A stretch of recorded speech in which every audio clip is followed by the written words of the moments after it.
இவர் சொல்றாரு வெஜிடேரியன் சாப்பாடு சாப்பிட்டேன், நான் ஆமக்கறிக்கு அதெல்லாம் சொல்ல மாட்டேன். சரி, சாப்பிட்டல, அதுல உப்பு இருந்ததா?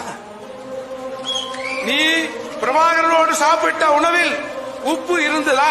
அந்த சுவையை பார்த்தியா? அப்படி பார்த்திருந்தீனா பிரபாகரனை பார்த்துட்டு நீ எப்படி ராஜபக்சேவை பார்த்த? எப்படாது பிரபாகரனையும் பார்த்த, ராஜபக்சேவும் பார்த்த.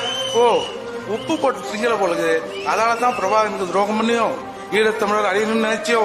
இந்தியாவில், குறிப்பா தமிழகத்தில் இந்தியாவில் 3 பேர் ஈழத்தமிழர் போராட்டம் முடிவுக்கு வர வேண்டும், மேதகு பிரபாகரன் இறக்க வேண்டும் என்று 3 பேர் நினைத்தார்கள். அந்த 3வரில் ஒருவர் கருணாநிதி. மத்த 2 பேர் யாரா? இன்னமும் தேடுறான்.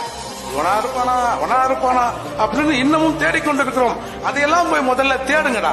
அதை விட்டுட்டு துரோகி கூட இருந்து கொண்டு இந்த மாதிரி இனத்திற்காக வேலை செய்ய